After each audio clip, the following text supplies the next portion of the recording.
Is this guy for real?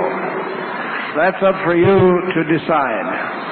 You know, our motto is, we present 'em, you pick 'em. Phil Schneider discontinued his employment with a thing called our government this year. April was the month.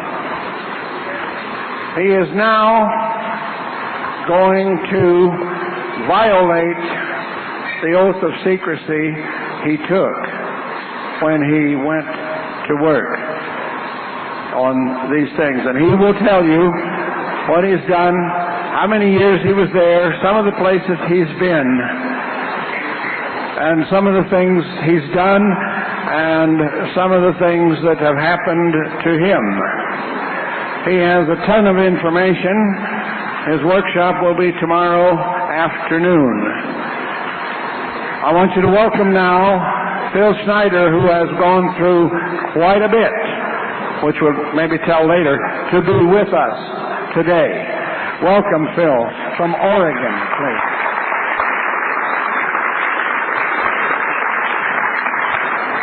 Greetings. My first part of the talk today, because there's so much of it, will basically point out some of the earlier confirmations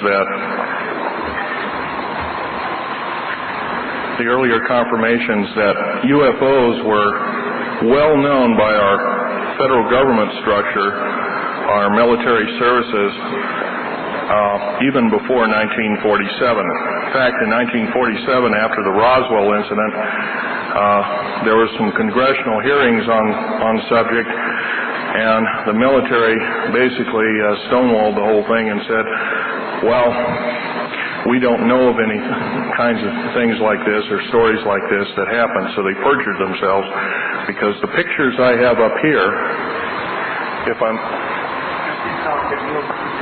if I may show you, this one especially is a large mothership or UFO in the scene, and this is the original.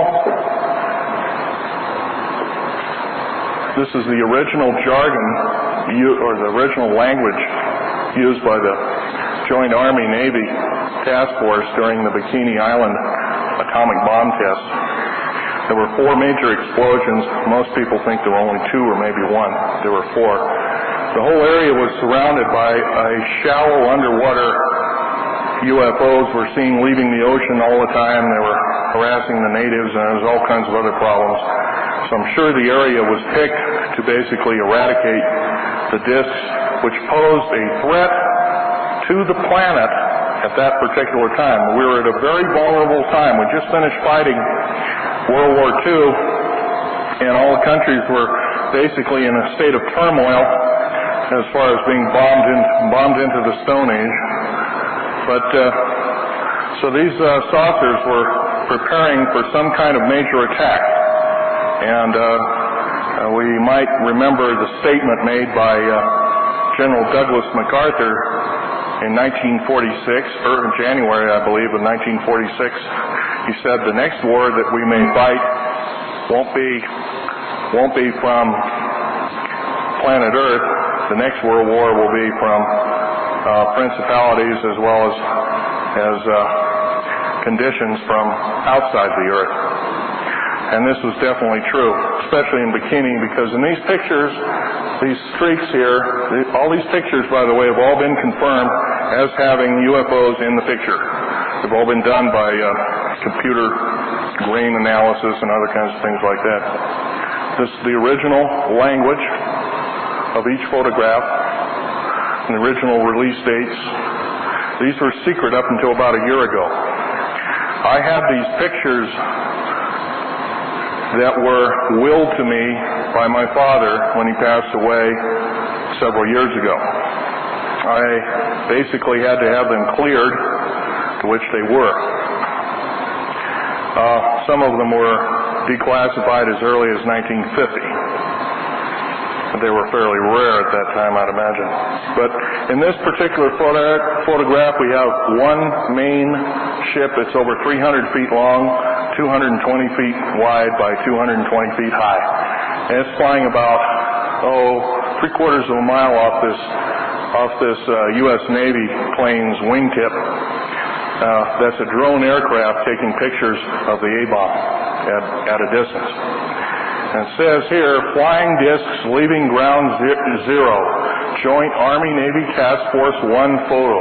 And it has a file number and released 12 July 1946. Now, if you remember, there was quite a controversy concerning flying discs. They were called Foo Fighters, other kinds of things like that. I'm sure there are people in this crowd that fought during World War II, maybe even flown during World War II, and probably seen such. It was a disturbing thing for a pilot to see something that could go 5 or 6 or maybe even 10 times faster than he could, and he knew that it wasn't some other country's weapon like Germany or Japan. They just didn't have anything like that. Okay, we have another photograph. We have flying discs in neutron flash cloud, Joint Army-Navy Task Force 1 photograph. And here are 3 discs off left wingtip, official U.S. Navy photograph. This one's got an unknown release date.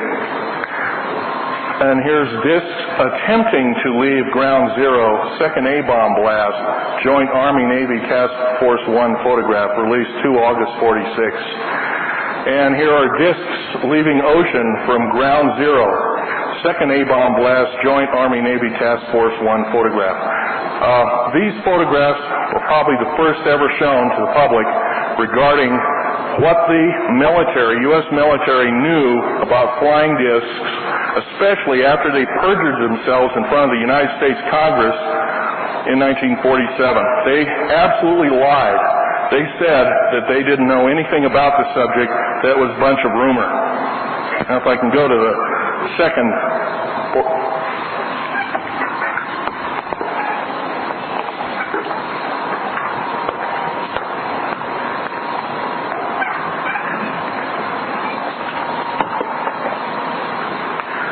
And here we have, once again, Operation Crossroads, Ground Zero, 1946.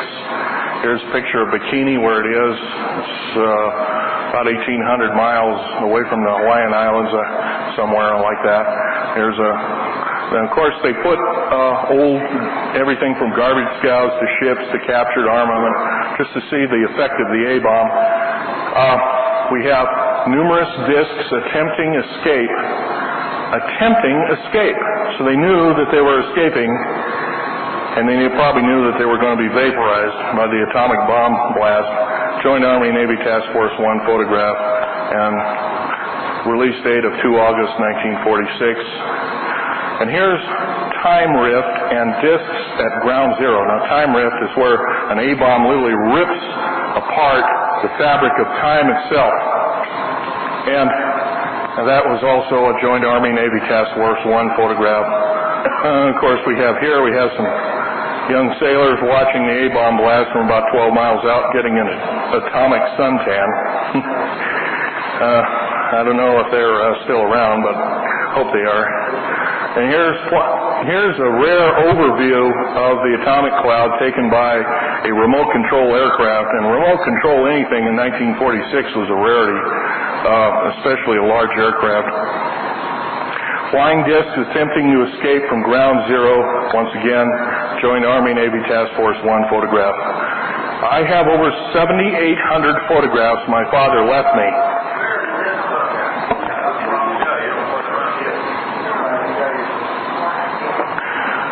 They appear as small black and white dots, and they're inside the cloud itself. Throughout the picture, I'll leave them up here so you can take a closer look if you'd like.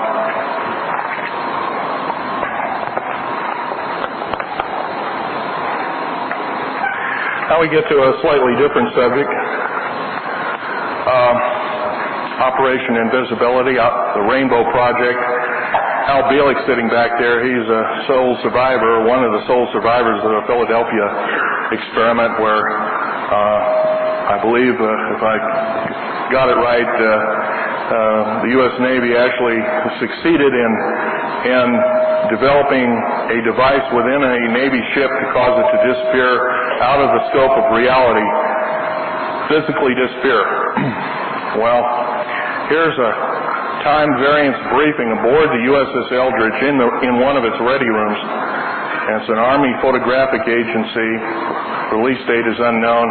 Personnel attending briefing is, now you've probably often heard Frank Strange's mention perhaps of a fellow that is kind of controversial. His name was Valiant or Val Thor. That was a name tacked on to a supposed captured alien who supposedly got us involved with undoing alien technology and converting it over to our own technology. Incidentally, this particular fellow is Valiant Thor. There's my father in the background. Here is Anatoly Yaglu and Jack Parsons and other people are in the background. And that's Naval Scientific Operations photograph. Once again, here's Valiant Val Thor with an unknown OSS agent, Philadelphia Navy Yard, August 1943. This man, by the way, is still employed at the Pentagon. He lives in some particularly special place in and around the Pentagon. At one time he lived in the third sub-basement. He had a whole floor to himself. And from what I understand from my father, Otto Oscar Schneider, he hasn't basically aged in 58 years. So he has a rather nice long lifespan.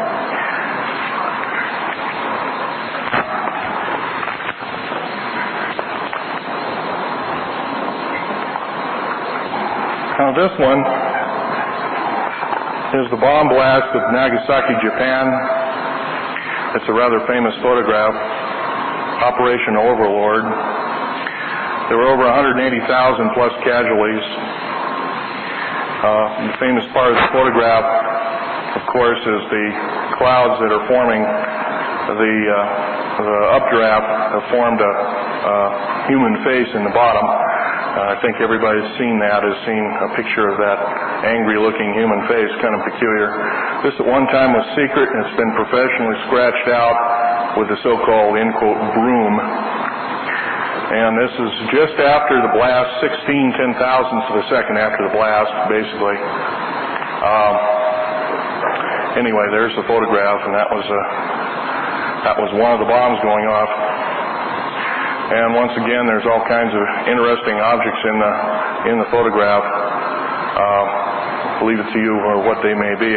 They were never identified as discs, but some of them look like discs streaking out at high speed. Can't be certain.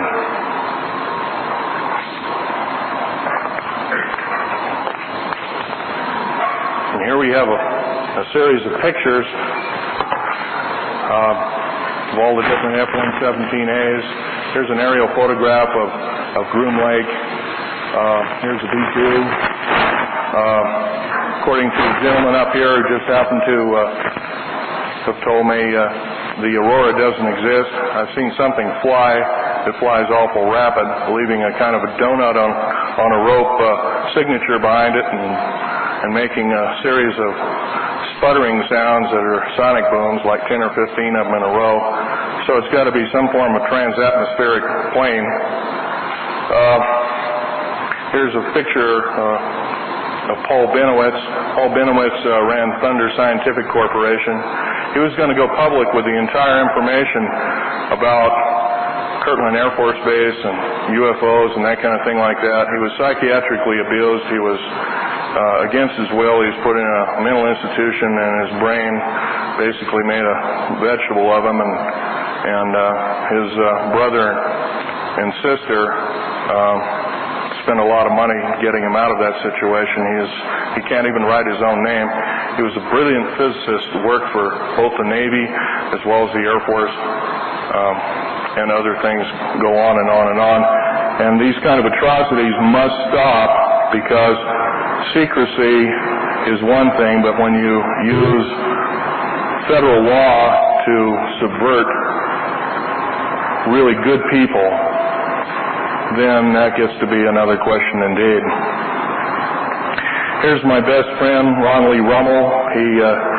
He wrote a number of interesting articles called Alien Digest, which I've been on the Fox TV show Encounters. His death was called a suicide. It's now being reinvestigated as a homicide. 2 of 3 people have been implicated. One was a U.S. Navy, a U.S. We got 2 in custody. One was an NSA and one was a ATF fellow, or they were retired. And they didn't like what this person was doing, and so I guess they decided to get rid of him. He was my best friend. I grew up with him. I knew him for the better part of 30 years. He was about the most honest person. He came clean with everything. If he didn't know it 100%, he didn't talk about it. He worked at Groom Lake. That other people have poo-pooed that, but he is found, like Bob Lazar, he was found in a telephone directory, the Los Alamos telephone directory. So, regardless of what we may say, this subject can be dangerous to our health if we don't watch out. I'm here for one sole purpose. Our federal government structure has said we're not going to allow this out to the public for fear it might panic you. I don't see a person in this crowd that probably already hasn't learned enough about the UFO field to have gone out and had a mental breakdown. I don't believe, in some 39 talks that I've given, some internationally, I don't believe I've ever run across a single person who couldn't take the information, who came up to me or had left crying in tears. They were all happy to hear that these kind of things did happen, that the public has been waiting consciously and anxiously for the better part of 60 years for this kind of information, and our military continues to hold it secret and above the law, and it's got to go. It's wrong. This kind of punitive policy is what's wrecking our country right now. We have a federal government totally out of control, totally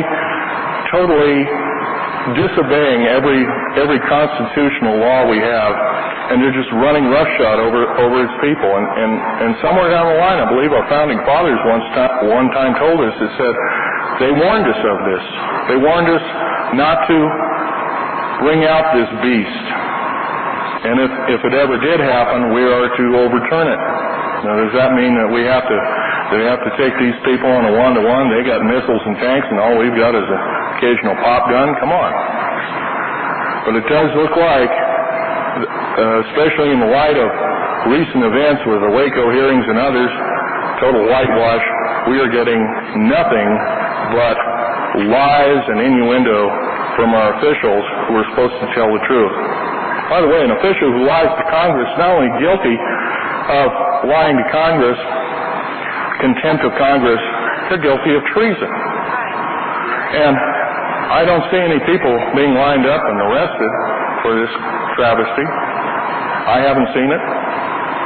Not at all. What's really peculiar about the government structure, a lot of these areas like Groom Lake, they're military reservations. Military law and civilian law are two different things. Military law completely sidesteps the U.S. Constitution. Civilian law generally obeys or goes by it. A lot of these reservations, too, are on Indian reservations or adjacent to Indian reservations, and once again, the U.S. Constitution doesn't apply.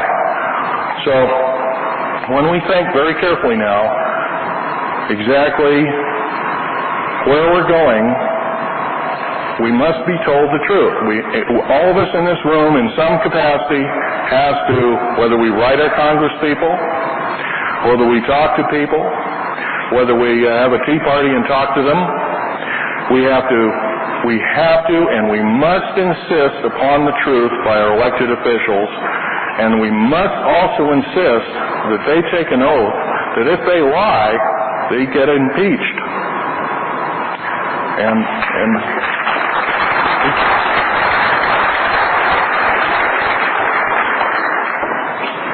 I have a number of other artifacts up here on the table, which I'll show you. I'll let each and every one of you file by and take a look at them. I'd appreciate it, however, if you don't handle them, you can look at them. Inside of these two small Ziploc bags are some metallic fragments. I was given this when I was 14 years old. My dad was visiting in England with Sir Johnny Rawlins. At that time, he was a naval sea lord in Britain. And he was well aware of crashed saucer remains. He had collected a number of artifacts, and I like a 14-year-old boy, I asked him, I said, gee, can I have a piece? He says, sure, no problem. My dad protested violently, but it didn't work. He says, sure, I'll give you a little piece. And there they are. And of course, the way they finally broke the skin of this particular craft, they dropped it in a bath of liquid nitrogen, that kind of, and then they used either a sledgehammer or some striking device, and they broke it apart. But this is composed of different elements not found in the correct elemental way on Earth. At that time, it couldn't have been manufactured by any country. Now we have the ram coating off of certain aircraft. A buddy of mine sent them to me. They're called aurora drops. They kind of look like lava. The aircraft really drips this material off itself when it comes in after a long flight. The edges of which and some of the more vulnerable points literally drip this material on the end-quote tarmac or the cement mac, the runway. It's scooped up, and I don't know what they do with it. Anyway, here are some of the pieces of that. Incidentally, this particular coating was, see all this, just the fact that we have these kind of aircraft out of basically nowhere was a combination of a lot of geniuses working together in one end quote skunk works operation. Believe it or not, from what I hear, that these two planes were actually refused some 10 years earlier. Oh, they're not going to fly. That's a bunch of poppycock. Why don't you go back to your drawing board and do something else? But it's not that I'm looking at. It's the skin, and it's also the airframe. The airframes are made of metals not found on the Earth and cannot be made on the Earth. They're composite metals. Composite metals are nothing new. But when you combine them with elements higher than 109, then you get into some peculiar aspects indeed.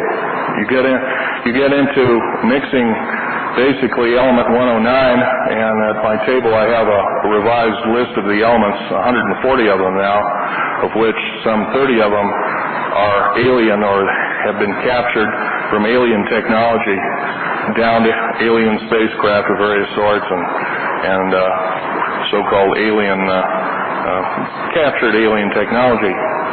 Anyway, when you combine element 109 through 115 with certain of Earth's elements, it becomes kind of like a powdered metal and becomes extremely light, extremely hard, tensile, 20 to 50 times harder than a diamond, quite malleable and flexible. Once again, these two aircraft, and I'm not the only one talking about this. There are people that worked in the Skunk Works projects that have talked about this for years. So I'm not the only one. You can poo-poo maybe one or two, but no, you can't poo-poo 20 or 30 people. And basically, I'm here to point out that these kind of things were from crashed flying saucers originally, and we adapted the technology to fit our own technological environment. I might also want to put by something for every 12 calendar months that goes by regularly in the regular world. In the regular world, there's about 44.2 years of military technology. Maybe this is why, for instance, in 1943, they were able to, U.S. Navy and other operations were able to cause a number of ships to disappear. The reason, of course, was if we could get a disappearing ship, we could avoid all the destructive elements of the U-boat attacks. and we could win the war faster. And that's quite plausible. Here's a piece of titanium metal, and it has a number of lighter composites. In it. It's extremely hard. It approaches the hardness of a diamond. It's used in the airframes of the F-117A and the B-2 bomber. And anyway, this kind of metal is a pretty hard customer indeed. It kind of rings like a bell. It's also, you can't rust it. It's basically impervious to laser attack, laser equipment. Charged particle beam will wipe it out, but a laser doesn't do much to it at all. Here is a alien converted over technology. It's a hunk of niobium, titanium, rhenium steel that's in a scalenohedral crystalline form. And these bars supposedly are formed in outer space. I'm not privy to how they're formed that way. I've never been or seen those kind of operations, but they are nonetheless formed that way. I've heard this from several different people. Here is a lighter than lithium ceramic metal. It's used somehow in the internal parts of both the jet engines as well as the grid bed nuclear engines of some of the advanced craft that are being flown out of some of these secret areas. Here's most interesting of all, element 123, mironite. It's an orange gold metal in Earth there's only 6 basic crystal systems. This has a totally different crystal system from any of them, and it's about twice as heavy as uranium. Here's the ceramic metal in this tabular or scalenohedral crystalline form is used on some of the ram coatings or as part of the ram coatings of some of these type of aircraft. And here is an interesting fossil. It was found in and around Groom Lake, Tikaboo Valley, and it has the same crystalline structure as an instantly petrified piece of material found at either Hiroshima or Nagasaki, like plant life. They had similar garlic and other kinds of plant life that were instantly crystallized subatomically, and this is the same thing, but there's only one problem. This is about 30 to 35 million years old. Or who's playing around with atomic technology then? This is exactly the same crystalline structure as found on the fossil, instantly petrified fossil life or plant life, both Hiroshima and Nagasaki. So you might ask, who's playing around that time? This too is also a piece of agatized, it's an agatized ball fungi from a cave. And once again, something is perfectly cut it, probably very rapidly cut it. It hasn't been fractured and re-cemented itself, but it's been perfectly cut in such a way that it got instantly petrified with a similar crystalline structure. And this is quite a bit older. This is about 85 million years. Once again, who was playing around with atomic technology 85 million years ago, what we now know as Brazil. Here's a piece of petrified wood from the John Day fossil beds. Some years ago I found this and in around that area, and it shows this hole all the way around it, or this cutting mark, is done by insect damage. But if you look at the fibers carefully, you'll notice that they're all bent inward. It's like something is very thin, is cut right through it, and the plant doesn't know it's been chopped in half yet, and some of the sugar in it has crystallized and become agate. Perfectly preserved piece of oak limb And once again, it's about 100 million years old, and once again, it's an out-of-place artifact or unanswerable thing. And here's a picture. It was given to me by a lady who lives in Alaska. It's an out-of-place artifact that found in one of 6 found in the western states. This one's found in southern Idaho, and it's believed to be a magnetic confinement device for plasmic experiment or maybe the manufacture of fuels. Anyway, it's of a metal not found on Earth. It was 600 feet deep. What did they find? They ended up digging this thing up. Of course, it's in U.S. Army archives, and once again, we have our government says, no, I don't think this becomes public domain. I think we're going to take care of it, and they've made up our mind for us. Well, these are just some of the objects that I've collected over the time. Basically, I'd like to mention that there aren't enough people talking about things that shouldn't be held secret. Things of the ancient atomic age that are still held secret after 50 and almost 60 years. Flying discs that have been seen basically in the United States since 1909. The first one was recorded by the U.S. Army cavalry in 1909 in southern Utah area. They didn't know what to make of them then, I guess. That kind of scared the heck out of them. But once again, these things are held in secrecy or above top secret because we have allowed a federal government structure to say, well, or rule that we are not responsible and they're totally responsible. I think it's quite the other way around. I think we're more than responsible and they're totally out of touch with us. Case in point, the Roswell incident. The Roswell incident, it was stonewalled. Basically, the Joint Military Congress, as they call it, got together and said, no, I don't think you as a senator, there were 4 independent senators that wanted the information out in the public domain, and these individuals within the various military structures said, no, we're not going to allow it out, and you as a senator are declared an incompetent person or not a responsible person anyway and don't need to have this information. In other words, you don't need to know because you're stupid. Well, unfortunately, that doesn't wash with me. It doesn't wash with a lot of you, maybe millions of us. What we have to do is we have to inform our officials, vigorously inform them that they are public servants, that they are not our slaves, but they are public servants in public service,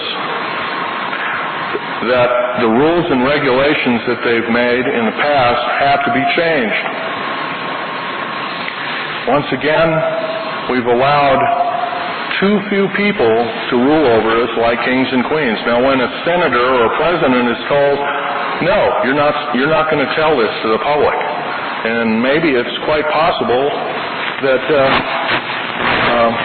President Kennedy, John F. Kennedy, I've heard the story, he was going to come clean with the whole UFO structure and do away with certain government agencies that were not only a waste of the taxpayers' money, but had basically not a use except to subvert the government as we know it. He was murdered. He was killed, assassinated, and of course, once again, we got the local lie and innuendo to the point where we're made to believe something happened when a lot of us believe that that's probably not what happened or what occurred. And the list could go on and on. And so the basis of my talk is to show you that this kind of technology has existed and probably has existed on this planet for thousands of years. And how did the ancients treat it? The ancients thought they were gods, and they either worshipped them or basically people that knew them were privileged. that knew of them. They wrote, like Ezekiel, for instance, he wrote down, he must have been a scientist type. He would have made a great nuclear scientist, I think, because he wrote everything down just as he saw it. It's an amazing pair of two eyes that that fellow had, because he wrote everything down roughly 3,500 years ago in perfect detail. And of course, we have Egyptian pharaohs who saw them and wrote them down also. And throughout all of history, this has occurred. I think it's time we, as a concerned public in mass, demand that this information be made public. It will not hurt us a bit. And by the way, I believe George Washington one time was caught saying, an uninformed people is a group of people in slavery. Now, that was said over 200 years ago, and it's very true today. We have been led in the dark, and I believe if we really seriously get out en masse and demand to see more than just the Roswell incident, some of these other incidents that have happened 50 and 40 and 30 and maybe even as close as 10 or 15 years ago, if we get out and see for ourselves and make our own judgment and take our own responsibility rather than have the government do it for us. Don't you think that's a better way to do business?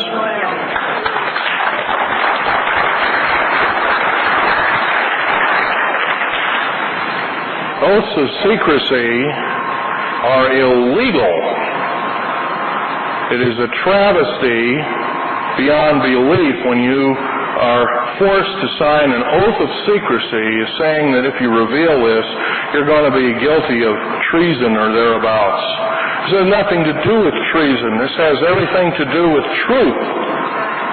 This has everything to do with how we as informed and concerned citizenry of these wonderful United States, and I've been in over 70 countries and I haven't found a place better yet, can be informed and knowledgeable. If there is such thing as an attack on planet Earth by a number of these specific alien races and crafts, or if they're benevolent and they're all being shot down by the military or all being basically spirited off to military bases, and I help build underground military bases. I worked for EG&G, Morrison Knudsen, Bechtel, Page & Page, and a host of other construction outfits, not counting what I did in Vietnam as a construction worker. And I can tell you for a fact that some of these bases that are built underground are scary indeed because, and Al Bielek will mention, he's been on a number of the high-speed trains that link for thousands of miles these different underground bases. Now, the black budget as we know it garners over $500 billion a year in secret money to build and keep building underground bases and the like. It's $1.023 trillion every 2 years. That's roughly $500 billion a year. I think we could better use that money in the public sector. We could better use that money training people so that we could become more competitive in a more competitive world rather than just freely hand it over and willy-nilly to some government group who's just going to spend it on building underground bases. The average underground base, for instance, is 4.25 cubic miles hollowed out underground. A cubic mile is a mighty big space. Tunneling machines. And Richard Sauter, Ph.D., wrote a recent book this year about underground tunnels and bases. What is the government trying to hide? Now, I can see a few of them built in case there's a nuclear war so that the president and a few of his entourage can escape Holocaust and somehow, hopefully, reappear when it's all over. But when you're talking about 129 of these across the country, the size of the 48 states, they've been building them day and night, unceasingly since 1940. I would have to say that this is not an exercise in prudence.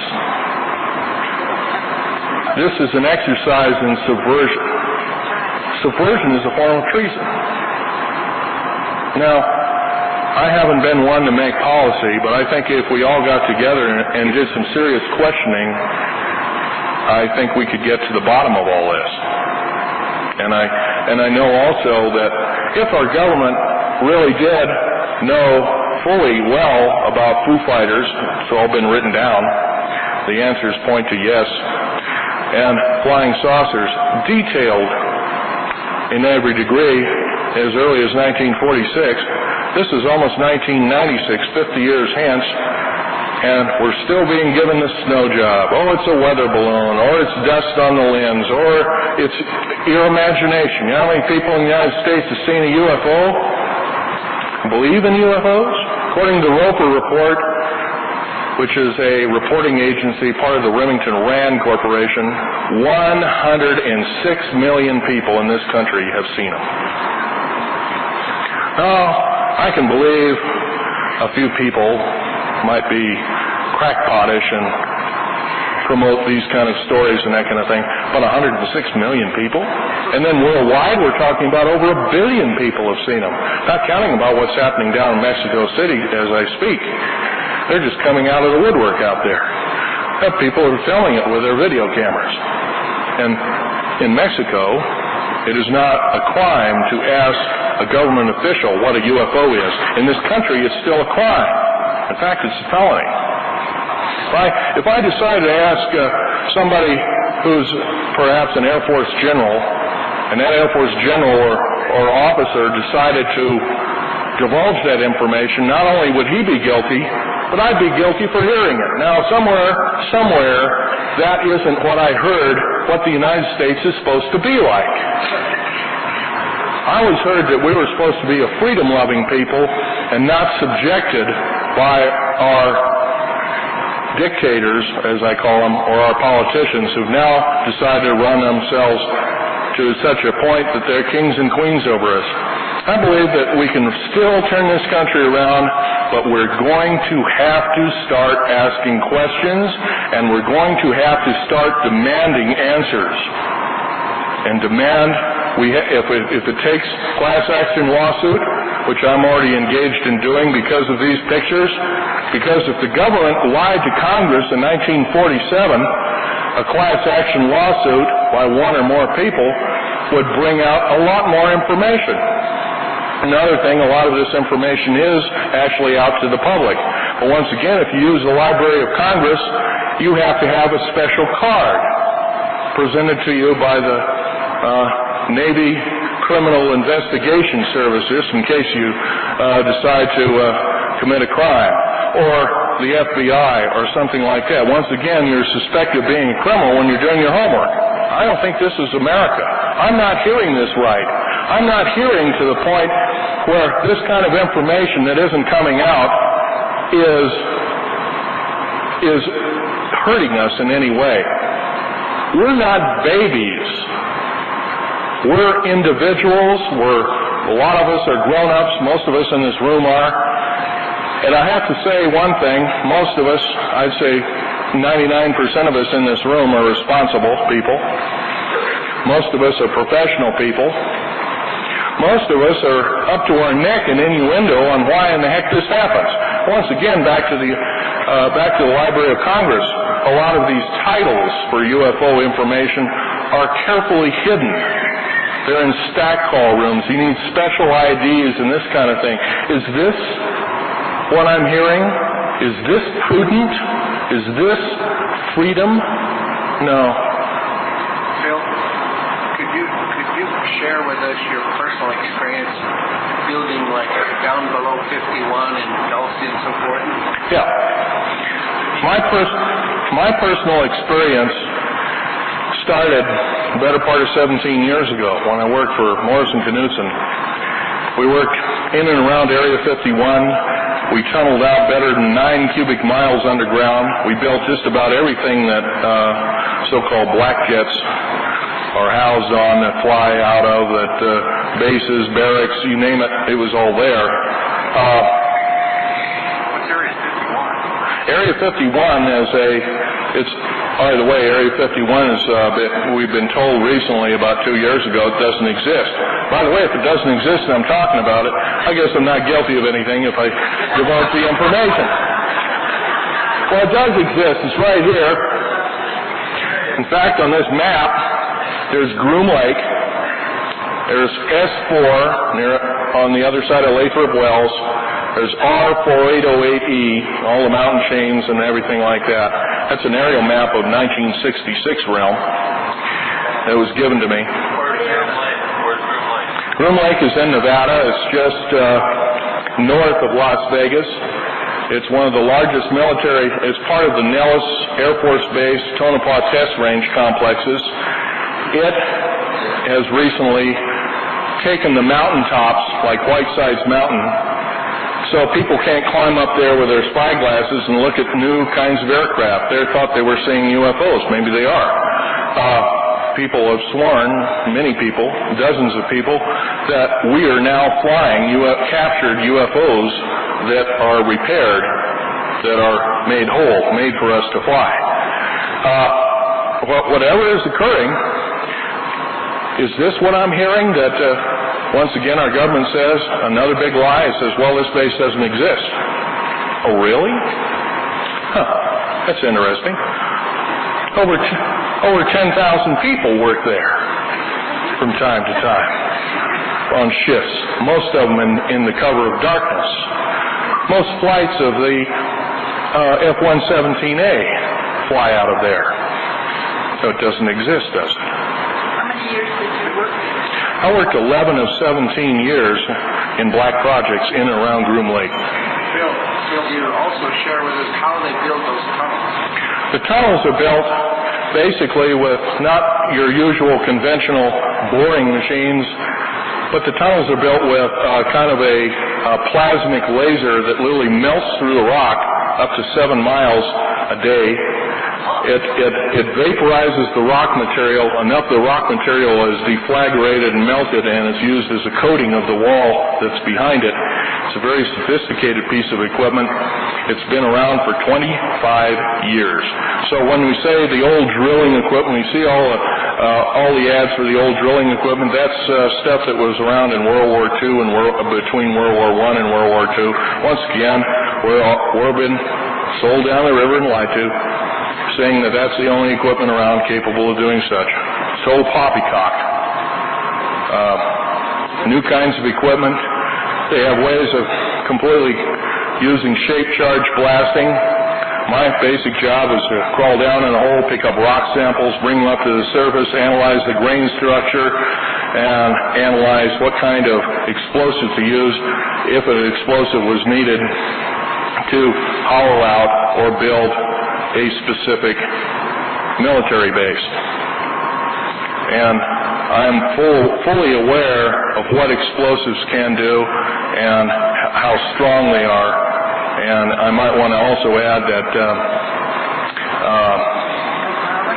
that the recent explanation of the Oklahoma City bombing by our local federal government was a total whitewash. Fertilizer bomb could not have done the damage. It only is composed of 20,000 pounds per square inch pressure maximum. The damage that was done to the Alfred P. Murrah building in Oklahoma City exceeded 170,000 pounds per square inch, and that had to have been some form of other weapon or other bomb. A number of engineers have also written in and said that this is what we're saying. We want you now to start telling us the truth. Of course, it hasn't happened. It's sad, but that's the way it goes.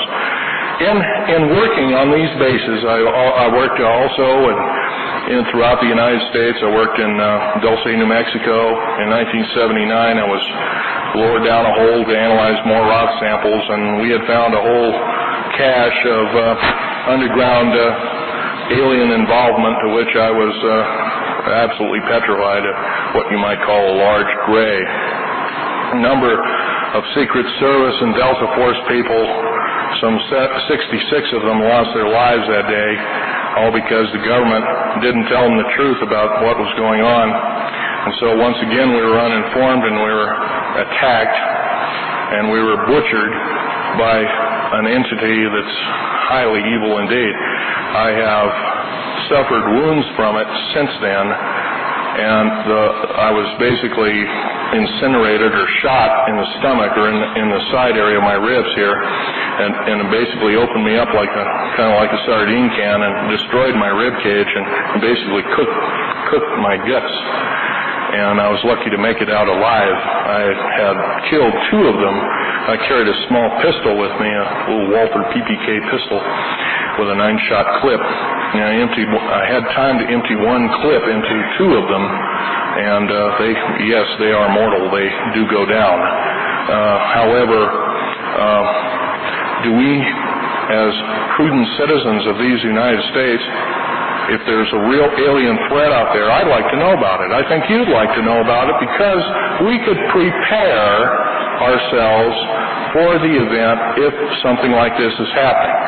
I'm not one to panic people, but I'll tell you right now, I'm scared to death of what's down below our feet, because we have not been told the truth at all. There's no hint.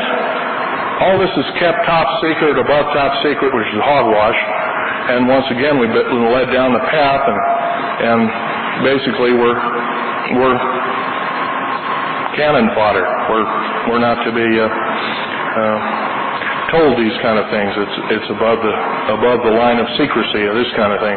Well, the secrecy is choking the very life of our country, and we need to reassess as individuals as well as the government. We need to reassess exactly what's going on, and we need to ask first in a nicer way, and then in a more forceful way, and maybe in the worst way possible. It looks like if we can't get any results, it does look like we're going to have to throw the bums out. I don't advocate such things. I think this kind of revolution kind of thing, this hype I keep hearing about revolution, is it always ends up killing the wrong people. But it does. It's every day goes by, it's pointing to the fact that we're going to have to be the militia. All of us are going to have to be, in some capacity, some form of militia to get these crumb bums off our back. Because no matter what we talk about, no matter what we ask of them, they are not obeying.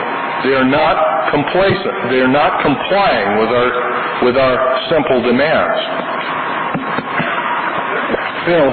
Yeah. In the few minutes we got left, I want you to share what happened to you, and then I want Mike to authenticate that he has seen your wounds. All right. At Dulce, New Mexico, I had this kind of like a charged particle beam device, and it hit me in the chest and fused and cauterized my ribs and bones and everything, and I faced several bouts of cancer since. I lost a lung over it. I lost some fingers over it. It scared me out of my wits. I didn't crack. I should have, but I didn't. But I lost my ability to believe that aliens are benevolent. I'm sure there are some races that are, but this particular moment in time,